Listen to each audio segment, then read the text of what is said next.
Crank it up. They're working. £2. Not bad.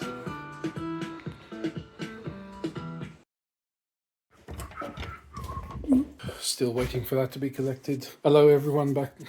Welcome back again to another video. We are recording, as I was just saying, IOTA VX. If you've never heard of that, they make amplifiers. I had never used them before, but I've read about them. And I took a gamble on a customer's job and I insisted on installing one of them. While the amp is very powerful, sounds very good, the first one I got was DOA. Well, there was noise coming out of it, but the display didn't work, so I had to get a replacement. So this box is empty, that's installed, I'm waiting for this to be collected. But that's neither here nor there. It is now Monday morning, still got this thing behind me. What I have got to share is I went to a boot fair and picked this up for £20, which is a bargain if it's working. So it's a Connect Amp Gen 1, which is technically a Zone Player Gen 2, if that makes sense. I'm surprised to see it's still got these little rubber inserts here, so it was fairly well looked after. And yeah, you can see it's Gen 1 by the blue feet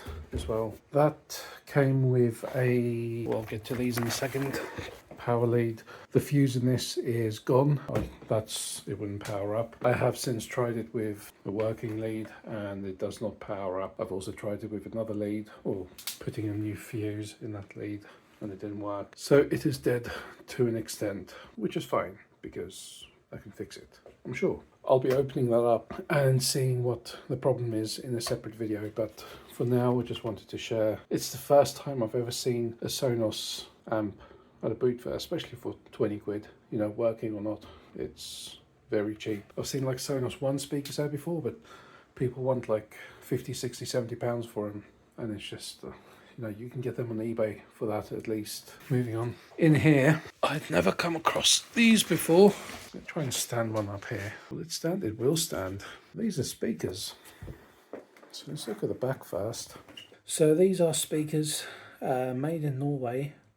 Specifically for, as you can see there, NEC Multisync 55 VXS and P series. So those are TVs, professional displays, like commercial displays. These speakers are designed, as you can see, on the brackets are actually on the side, or the fixings are on the side rather than on the back. So what they do is they fix to either side of the TV or the display to give you audio, because a lot of professional displays or commercial displays don't have built-in speakers. And if I can get this grill off without...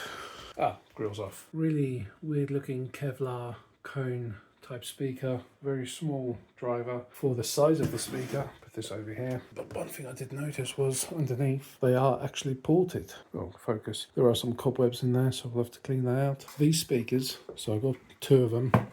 There's the other one in there. This one here, the bloke said to me, they are or were hardly used. So they came with a display and then they just went into storage for ages, and that's why they are dirty. I don't really care.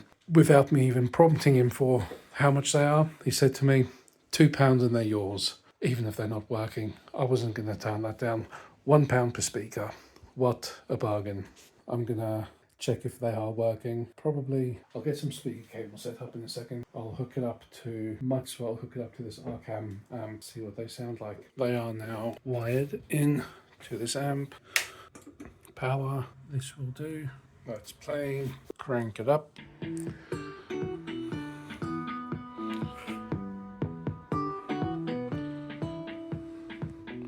I mean, they're working, right? £2. Not bad. Let's turn it down. I'll give them the full test with one of my test tracks later. It's not one I can play on YouTube because it will get copyright strikes. They work.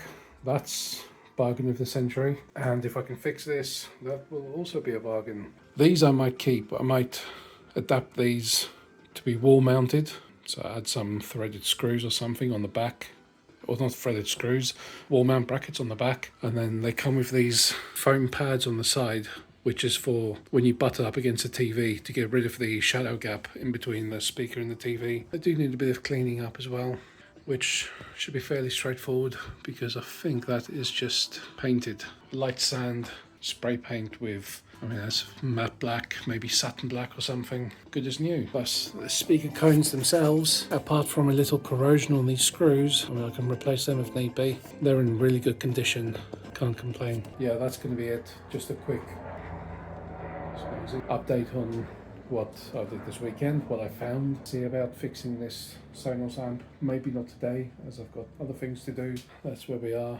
And then I've also got a shelf to put up because I'm running out of storage in here, as you can tell. Whilst I've got things taking up my workbench space, there's a lot of stuff there I've had to kind of been pushed elsewhere. There we go, that's that. Next video will probably be me taking apart the Sonos amp and we'll see what's inside there. We'll take it from there. Until then, have a great day.